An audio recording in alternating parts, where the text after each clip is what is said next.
ఒకడు అంటాడు ఇక్కడ మనం ఏదైనా హనీ డ్యూ ల్యాంప్ వేస్తే బాగుంటుంది, ఒకడు చెప్తాడు ఫ్లోరసెంట్ ల్యాంప్ పెడితే బాగుంటుంది అంటాడు, ఇంకోటి చెప్తాడు మనం ఇక్కడ మంచి ఫ్లడ్ లైట్ పెడితే బాగుంటుంది అంటాడు, ఇంకొక అబ్బాయి అంటాడు ఇక్కడ మనం హైమాస్ ల్యాంప్ పెడితే చాలా లైటింగ్ బాగా వస్తుంది అని ఇంకోటి చెప్తాడు.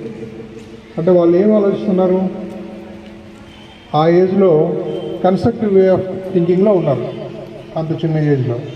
మన వాళ్ళు ఏం ఆలోచన చేస్తారు చెప్పండి? ఇండియాలో పిల్లలు సేమ్ ఏజ్ గ్రూప్ వాళ్ళు సేమ్ సిచ్యువేషన్ ఇస్తే ఏం ఆలోచన చేస్తారు? మన వాళ్ళు కూడా ఇదే పలంనేరు లాంటి ఊరు దీంట్లో వస్తూ ఉండి వాళ్ళకి ఒక లైట్ కనిపిస్తుంది. మన పిల్లలు ఏం ఆలోచన చేస్తారు? ఇండియాలో ఏం ఆలోచన చేస్తారమ్మా? ఒరే నేను ఒక్క రాయిత పాల్గొంటుందండి మీరు ఇండాలని కొట్టాను అన్నలేదా? మనకు ఏదైనా కనపడితే ఫస్ట్ టైం కొట్టాలి. అంటే మనము డిస్ట్రక్టివ్ వే ఆఫ్ థింకింగ్లో ఉంటాం.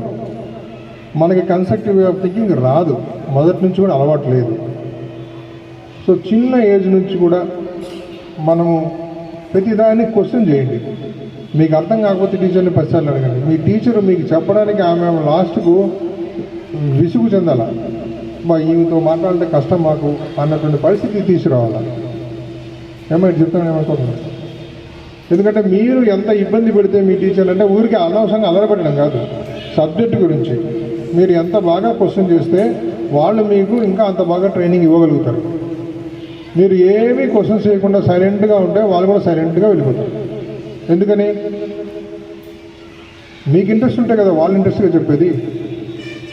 ఏ కొద్దిమంది ఉంటారు వాళ్ళు ఏం చేస్తారు, మోటివేట్ చేస్తుంటారు, ట్రై చేస్తారు వాళ్ళు కూడా మోటివేట్ చేద్దామని. ఒక స్టేజ్లో ఎప్పుడైతే మీ నుంచి రెస్పాన్స్ ఉండదో అప్పుడు మోటివేషన్ ఆగిపోతుంది. మోటివేషన్ ఆగిపోతే ఏం చేస్తారు? తర్వాత రొటీన్గా సిలబస్ ప్రకారంగా వెళ్ళిపోతారు. చాప్టర్స్ అయిపోయినాయి, 2 second chapter, 3rd chapter, yes మాకు ఈ మంత్కి అంతా ఇంత సిలబస్ అయిపోవాలి, గవర్నమెంట్ స్కీమ్ పంపిస్తుంది, వాళ్ళకి రిప్లై కొట్టుకోవాలి కాబట్టి చేసేయాలి, చెప్పేయాలి అంతే. నీకు అర్థమవుతుందో లేదో నాకు అనవసరం, అవునా కదా? సో అట్లా ఉండొద్దండి. మేము చిన్నప్పుడైతే ఖచ్చితంగా ముందుగా ప్రిపేర్ అయ్యి స్కూల్కి వెళ్ళేవాళ్ళం. రేపు మార్నింగ్ ఏదన్నా టెస్ట్ ఉందన్నా లేకపోతే రేపు మార్నింగ్ కొత్తగా ఏదన్నా ఒక లెసన్ చెప్తారంటే నైటే లెసన్ మనం ఒకసారి చదువుకొని వెళ్ళి మార్నింగ్ నీకేమైనా డౌట్స్ ఉంటే ముందుగా అడిగేవాళ్ళం. మీరు చేస్తున్నారా? అడుగుతున్నారా? క్వశ్చన్స్ చేస్తున్నారా? టీచర్స్ చెప్తున్నప్పుడు క్వశ్చన్స్ వేస్తున్నారా? ఎంతమంది క్వశ్చన్స్ ప్రిపేర్ అయ్యి వస్తారు ముందుగా? Right, very good. ఇంకా మీరు మిగతా వెనక్కి రావాల్సిన అవసరం లేదు. అంటే వాళ్ళు ఎవరైనా ఎత్తారు లేదా మనం కూడా ఇద్దాం అవసరం లేదు. నేను ఇటు మాట్లాడుతున్నా ఇటే చూడండి, వెనకదే వస్తున్నాను లేదు. ఒక అమ్మాయి అవుతుంది నేను ప్రిపేర్ అయ్యి వస్తున్నానని చెప్పి చెయ్యి. సో మిగతా వాళ్ళు ప్రిపేర్ అవ్వట్లేదు అంతేనా? ప్రిపేర్ కండి దయచేసి. అట్లాగే మీ ఇంట్లో మీ పేరెంట్స్కి మీ లైఫ్లో ఏమి కావాలనుకుంటున్నారో ఆ విషయం చెప్పండి వాళ్ళకి. ఇప్పుడు మీరు నేను అడిగితే చెప్పారు కదా కొంతమంది, వాళ్ళు మీ ఇంటికి వెళ్ళాక మీ పేరెంట్స్కి చెప్పండి, నేను టీచర్ కావాలా, నేను పోలీస్ కావాలా, నేను డాక్టర్ కావాలి, నేను ఇంజనీర్ కావాలి, నేను పలానా లైఫ్లో ఇలా అవ్వాలనుకుంటున్నాను అన్న విషయాన్ని మీ పేరెంట్స్కి చెప్పండి. చెప్తే ఏమవుతుందంటే ప్రతి ఒక్కరూ నిన్ను ఆ దిశగా మోటివేట్ చేయడం స్టార్ట్ చేస్తారు. ఇంకా నీకు వీలైతే మీ ఇంట్లో హాల్లో కానీ నువ్వు ఉన్న రూమ్లో కానీ నువ్వు లైఫ్లో ఏం కావాలనుకుంటున్నావు అది చిన్నగా ఒక పోస్టర్ లాంటిది రాసి అక్కడ పెట్టు. I want to become a doctor, I want to become a teacher, I want to become a dancer, I want to become a singer, I want to become a police officer. ఇట్లా నువ్వు రాసి పెడితే ఏమవుతుందంటే that will become your motivating factor.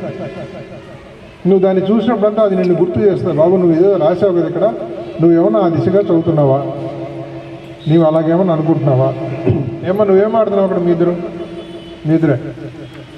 మీదిరే Ankala వాళ్ళిద్దరే మీదిరే ఏం ఆడుతున్నారు, ఆ పాప ఏమో చెప్తుంది నువ్వేదో చెప్తున్నావు, ఏం ఆడుతున్నావు, మాట్లాడద్దండి.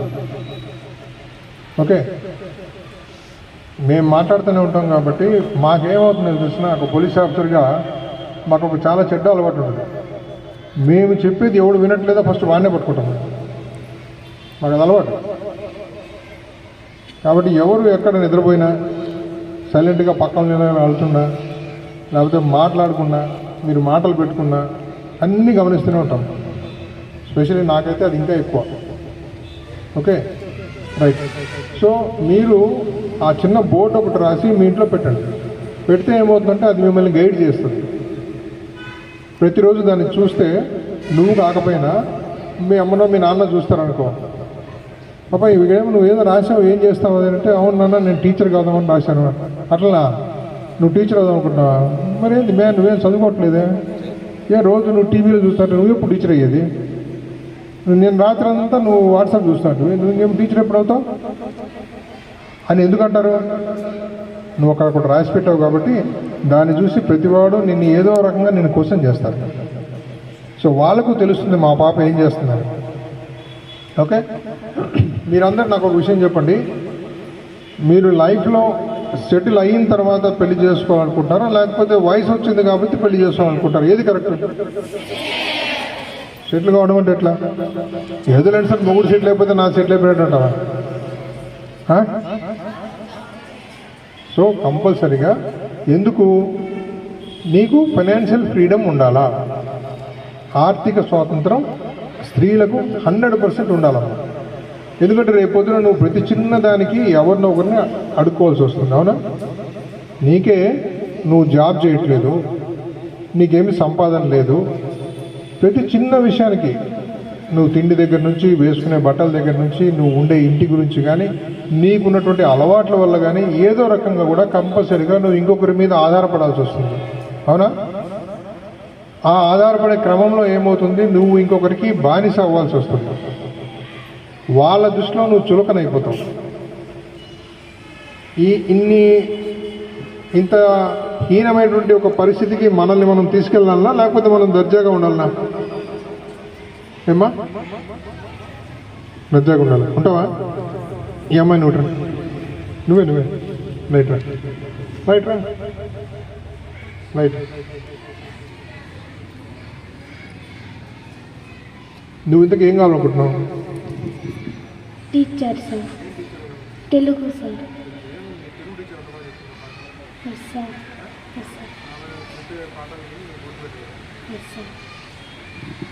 మీ ఫాదర్ ఏం చేస్తారు?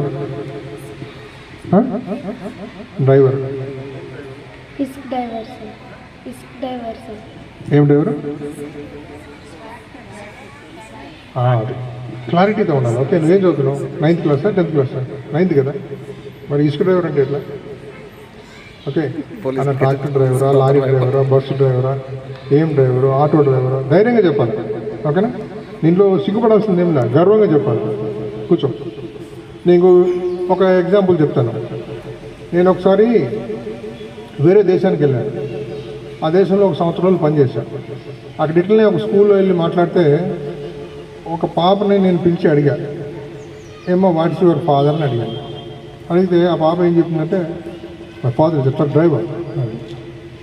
మా నాన్న ఒక ట్రక్ డ్రైవర్ని ఎంత గర్వంగా చెప్పిందంటే, అంత అథెంటికేటెడ్గా, అంత అథారిటీగా, చాలా గొప్పగా గర్వంగా చెప్పింది ఆ అమ్మాయి. మనలో ఎంతమంది చెప్పగలుగుతారు అట్లా? మనకు ఇండియాలో ఉన్న సిచ్యువేషన్ ఏమంటే, ఒక ఉదాహరణ చెప్తాను మీకు. మనమే రోడ్డు నడుచుకుంటూ వెళ్తుంటాం, ఒకరిని చూస్తాం. చూసిన తర్వాత ఆ వ్యక్తి యొక్క వేషధారణ, అతను ఉన్నటువంటి విధానాన్ని బట్టి అతన్ని మనమే ఒక జడ్జ్ చేస్తాం ముందుగానే. వాడు చూడడానికి చాలా షాబీ డ్రెస్ వేసుకొని, సరైనటువంటి డ్రెస్సులు లేకుండా ఉంటే మనం ఏమంటాం? ఏమయ్యా ఏం చేస్తున్నావు నువ్వు అని అడుగుతాం. అవునా? ఏమయ్యా నీ పేరేంటి అని అడుగుతాం. అదే ఒక స్కూల్కి వస్తాము, స్కూల్లో టీచర్ని చూస్తాము. టీచర్ని కూడా ఏమన్నా ఏం చేస్తున్నావు అని అడుగుతావా, లేకపోతే మేడం మీరు ఏం చేస్తున్నారు, ఏం టీచర్ని అడుగుతావా? ఏమడుగుతావు? స్కూల్ వాతావరణంలోకి రాగానే టీచర్ని చూడగానే మనం ఏం చెప్తాం? మనమే ఒక అడుగు తగ్గి గౌరవంగా, మేడం మీరు ఏం సబ్జెక్ట్ చెప్తారు మేడం, మీరు ఏం టీచర్ మేడం అని స్లోగా అడుగుతాం. అవునా? అదే ఒక కాలేజ్కి వెళ్తాము, కాలేజీలో లెక్చర్స్ ఉంటారు.